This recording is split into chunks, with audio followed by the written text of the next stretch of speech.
Welcome to Season 5 of the Agile Brand with Greg Kihlstrom, where we talk with enterprise and technology platform leaders about the people, processes, and platforms that make marketing and customer experience successful, scalable, and sustainable. This is what creates an Agile brand. I'm your host, Greg Kihlstrom, advisor and consultant for Fortune 1000 marketing and CX leaders and teams as principal and chief strategist at GK5A, and best-selling author, keynote speaker, entrepreneur, and Agile certified coach. The Agile Brand podcast is brought to you by TEKsystems, an industry leader in full-stack technology services, talent services, and real-world application. For more information, go to teksystems.com. To sign up for the Agile Brand newsletter and get the latest insights and articles on marketing technology and CX, or to purchase a copy of my latest book, House of the Customer, go to gregkihlstrom.com. You can also find all my books on Amazon and other retailers. And now on to the show. Today we're going to talk about AI and cybersecurity and the promises, myths, and reality of how the two can work together to keep businesses and customers more secure. To help me discuss this topic, I'd like to welcome Gary Gussainoff, CEO at Real Defense. Gary, welcome to the show. Hello, Greg. Good to be here. Yeah, looking forward to talking about this with you. Why don't we get started by you giving a little background on yourself and what you're currently doing at Real Defense? I would love to. So I started in the cybersecurity space in 2003. I launched a company called Cyber Defender. We were a consumer security company, but with about 2,000 employees, grew it quickly from zero to about $100 million in revenues. And then in 2015, I co-founded a influencer marketing company that brought TikTok to the United States. And then in 2017, I founded Real Defense. Real Defense is a holding company that acquires consumer brands that are like in the privacy and security space. And we've done about 5 acquisitions. We're very profitable and growing. And we are in 4,000 retail stores. We're partnered with Dell, Lenovo, and some of the biggest brands in the device manufacturing category. Got a couple of million or 2.5 million subscribers and about 50 employees in the United States and 200 global. Great. So let's get started here by talking about cybersecurity and the promise, as well as some of the myths of how AI or artificial intelligence can play a role in keeping companies more secure. So let's start with some background here. You have a background in cyber yourself, as you mentioned, and have seen this done well and maybe perhaps not so well at a variety of companies and organizations. What do even non-tech companies need to understand about cybersecurity just at a base level? Sure. I think one of the most important things, and the first thing I should say, is education. You obviously have to have the basic infrastructure in place, like blocking, what I call blocking and tackling, which is your antivirus, the various different technologies around spam protection and anti-phishing and password management and access controls. But more importantly, your staff and you as an operator needs to understand the basics of cybersecurity, what to do, what not to do, how to react to social engineering attacks. Security has become sort of percolated more to the layer of the tech stack where it's not necessarily the sophistication of the attack that's difficult to deal with. Rather, it's the lead. It's not so sophisticated. It's less sophisticated today, and to the extent that the bad guys are using social engineering attacks, and so those are hard to identify, they're hard to block, and you have to rely on human intelligence a lot of the times, meaning you have to identify these threats on your own before you can, truly protect your organization. And I'm talking about maybe the 5% of the threats that are out there, not the 100% or the 95% of the threats, which are the sort of brute force attacks and virus and denial of service attacks. Those you obviously need the technology for. Yeah. And in terms of you've mentioned artificial intelligence. The artificial intelligence, as we understand it today, is sort of in its early form.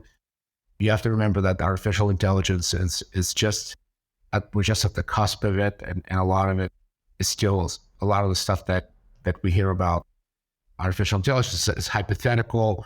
the practical application in cybersecurity is around threat identification and anomaly identification. And so in a larger organization, for instance, if you're a bank, banks use artificial intelligence to identify threats that are sitting inside of the organization to look for unusual behavior in an account or unusual technology behavior, and then bring that behavior up to the human who can then make a decision whether or not that particular activity is fraudulent or maybe it's normal, or freeze it until you figure out what's going on. So that's how AI is currently being used.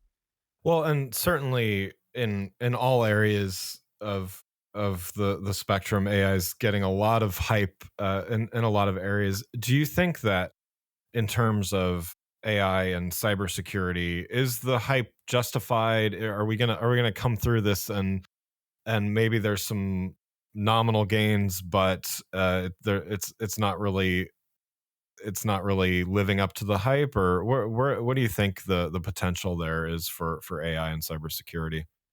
Well, first of all, the potential is amazing. I think that once AI gets better at being AI, meaning it's learned through machine learning, it's gotten a lot of data, it has the right direction from the human, it's gotten access to a lot of areas of the business, so I can understand the logic behind certain activities and why those activities need to be maybe stopped or mitigated.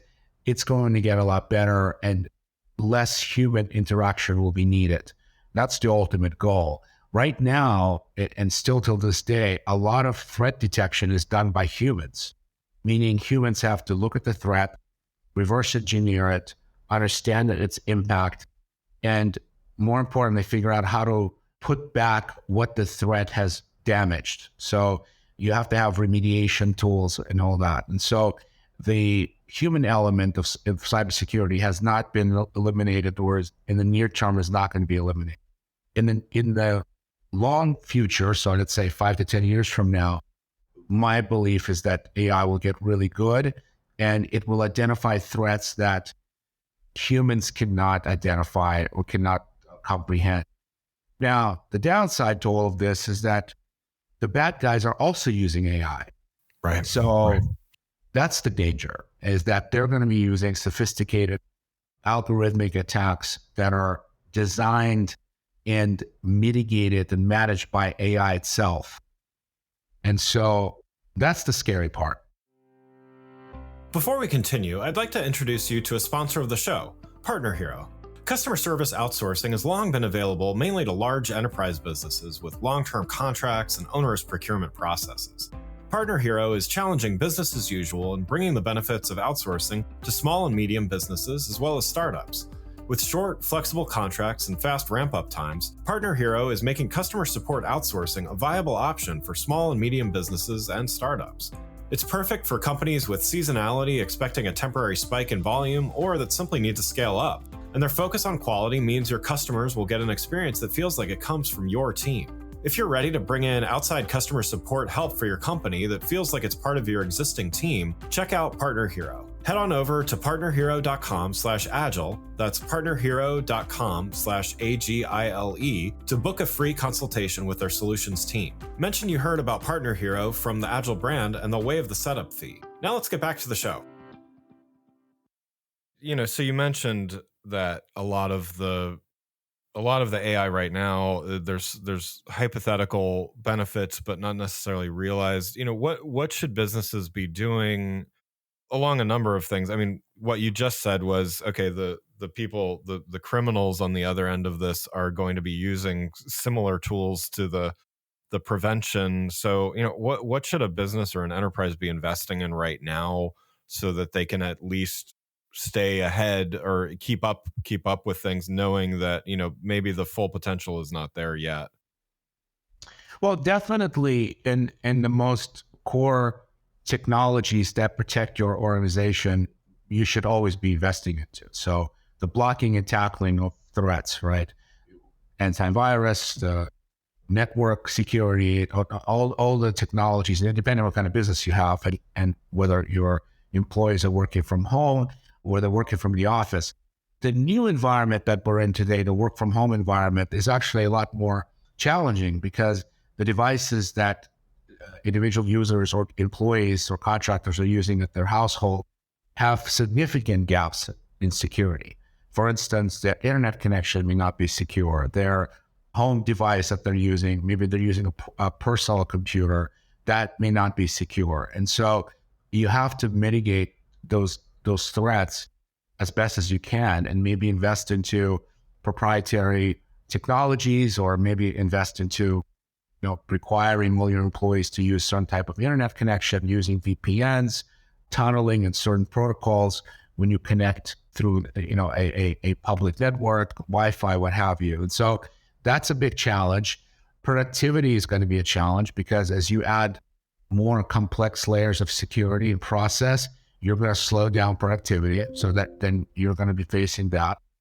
And maybe change your policies, update your policies to reflect certain behaviors that your team needs to go through in terms of how they sign on to various different services, how you onboard and disboard your employees. If someone quits or you let someone go, you have to make sure that the accounts they've had access to have been blocked, especially if you're using an offsite staff and they're working remote.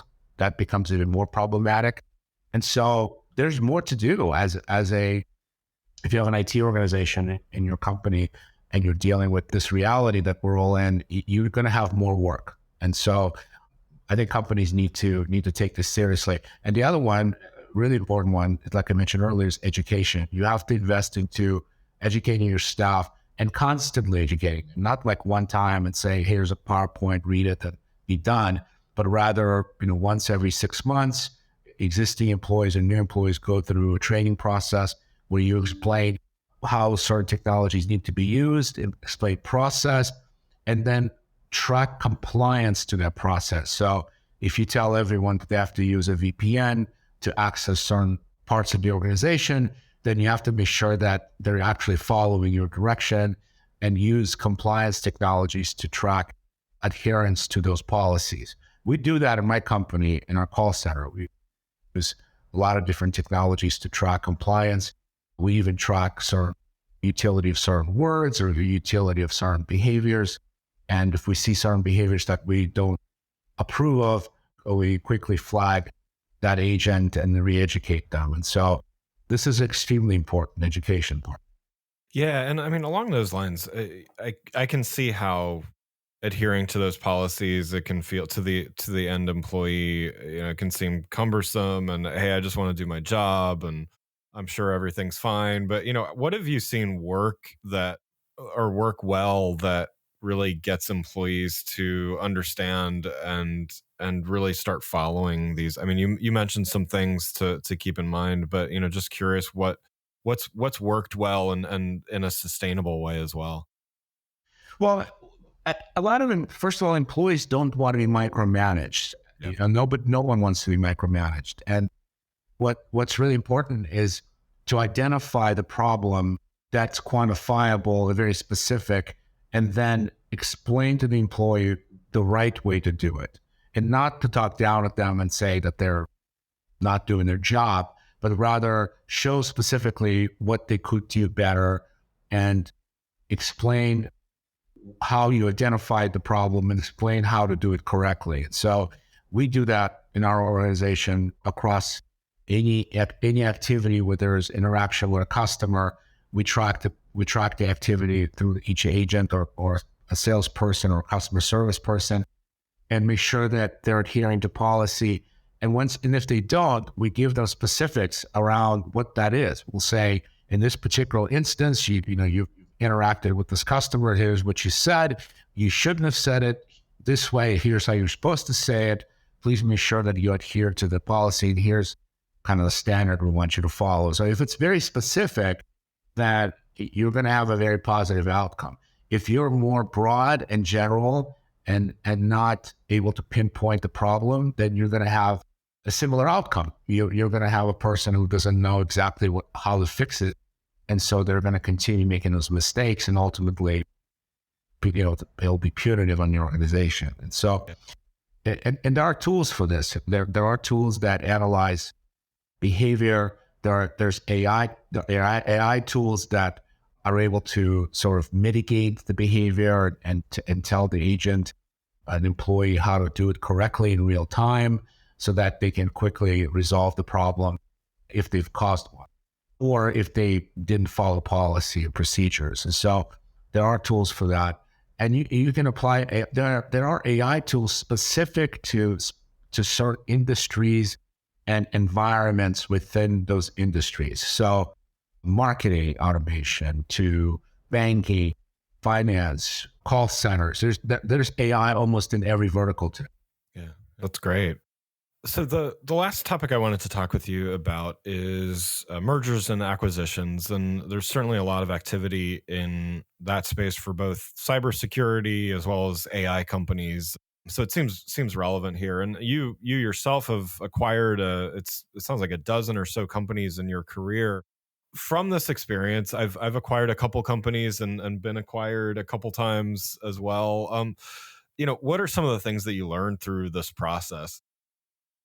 Well, it's been positive for us. We're really good at M&A, and we pick the right targets. We know how to create synergies. We know how to reduce costs. We know how to optimize underperforming organizations. So we have a lot of experience doing this. The biggest benefit you get from M&A, if you know how to do it, is growth and scale without having to invest heavily into marketing and advertising. So those are the most sort of valuable benefits of doing M&A. Give you an example. So let's say you have a company doing $10 million in revenue and you want to double that revenue. Well, if your cost of marketing to get that $10 million in revenue is $2.5 million, arguably your cost of advertising to get to, or marketing to get the 20 million in revenue, could be at least double that amount. In other words, close to $4 or $5 million. So you could find a company out there that could cost you a little bit more than the cost of marketing, but get you to double your revenue in a much shorter time frame than you would be able to do it on your own. And so that's one benefit. The second benefit is synergies. If two companies are coming together and you've got the cost of running these businesses that could be lowered by having less employees, by having better technology, maybe less office space, then you have created synergies, and those synergies reduce operating expense, therefore creating higher profit margin. And so this requires a lot of work. This requires a lot of very nuanced approaches to running your business. You have to have a really good management team that knows how to do M&A. You have to have a good legal team, advisors, investment bankers who understand cash flow and understand how to mitigate acquisition risk, making sure you don't get sued or you don't end up in a lawsuit suing the company you just bought. And so it's an area that you have to be really comfortable with. And if you don't know how to do it, if you're afraid to do it, just don't do it. But if you want to grow your business faster, M&A is probably the most efficient way to do that. Other ways is just more expensive and more time consuming, because you have to create new channels, you have to go into new markets, and a lot of businesses know that if you are selling something that costs thousands of dollars or more, the sales cycle is so long that you're much better off doing an acquisition of a competition or a competitor than sticking around and trying to get that business on your own. It's just, you're going to find more efficiency in acquisitions that way. Yeah. How is the hype around AI and some of the the real benefits around AI, has it changed the M&A market and the cybersecurity world, or what are the trends there? Well, the most sort of obvious trend in the AI world is that there's just a lot of funding going on. There's a lot of money being thrown at AI-centric companies, and arguably some of them are really valuable. ChatGPT, obviously OpenAI being the biggest. And then there are a lot of derivatives of these technologies. There are probably companies who say they have AI when they don't really have AI. They just have really good machine learning. And, AI still, you can argue whether or not we really have AI, right? AI is a term that's used loosely and not really definitive in terms of, do we have a computer technology or code that actually knows how to think on their own? And probably the answer to that is no, we don't. What we do have is really sophisticated machine learning that is more efficient than machine learning we had 10 years ago. I would say that's really what we have today. In 5 to 10 years, when we have bigger chips and more processing power available at the desktop level or even the mobile level, then you'll have more sophisticated AI, because this AI will need more processing power because it needs to chew through more data. And so the more data AI has, the better it will become. And that takes time and it takes processing power. So we're at the beginning stages, and I think some of the signs are very positive. You have to be cautious, but we don't have this Hollywood AI that we think about when we think about AI, like some rogue computer that has a behavior of a human being and can be irrational and rational at the same time. AI is not designed that way. It's not designed to think like a human. A human brain is not pure logic. It's illogical. It's logical in parallel, which means that you're making decisions based on feelings and, the weather outside and whether or not you have pain in your leg. AI doesn't have those feelings. It doesn't know how to feel pain. And so it doesn't react to externalities. It reacts to data. And so I think we're far away from this kind of loose AI environment where AI can just do its own thing. Right. Nowhere near that. Yeah. Well, thanks for joining today. I got one last question before we wrap up here. So going back to the first topic that we were talking about, if you were to have one piece of advice for a business considering investments in cybersecurity as well as in AI and, the combination of the two, what should they be doing as they navigate the months ahead? I would invest. First of all, I would do a lot of research on. There are a lot of tools out there for AI, like I mentioned earlier. I would do research and figure out which tools are appropriate for the industry that you're in. I would engage in. I would maybe even dedicate someone in your company that understands machine learning, AI, big data analytics, and maybe it's your business intelligence team. That those folks seem to know how AI works the best, or your technology team, and have them do the research and put together options, maybe 5 or 6 companies that you should consider in utilizing, and then start doing a deep dive into what this AI really does. Is it really AI? Is it, some derivative of AI? Is it really efficient in terms of its impact on your organization? Does it create more work versus less work? What's the benefit at the end of the day? Is the benefit clear? Is it defined? And is your team that you're deploying this AI through on board with using the AI? And are they happy with the results? And so there are a lot of questions there. I think you've got to do the research. You got to get underneath the tech and, call customers of theirs and talk to them and see how they're using it. Do your diligence. There's a lot of unknowns out there. There's a lot of good sounding names and good sounding tech, but at the end of the day, it doesn't really work. And so you have to really know what you're doing. There's no real clear definition or standards. It's all defined by the entrepreneurs themselves. You got to take it with a grain of salt. Yeah. Well, no, that's great advice. Again, I'd like to thank Gary Gasanov, CEO at Real Defense, for joining the show. You can learn more about Gary and Real Defense by following the links in the show notes. Thanks again for listening to the Agile Brand with Greg Kihlstrom podcast, brought to you by TEKsystems. If you enjoyed the show, please take a minute to subscribe on your podcast channel of choice and leave us a rating so that others can find the show more easily. You can access more episodes of the show at www.gregkihlstrom.com. That's GregKihlstrom.com. To get a copy of my latest book, House of the Customer, visit my website, or you can find it on Amazon or other retailers. The Agile Brand is produced by Missing Link, a Latina-owned, strategy-driven, creatively fueled production co-op. From ideation to creation, they craft human connections through intelligent, engaging, and informative content. Until next time, stay agile.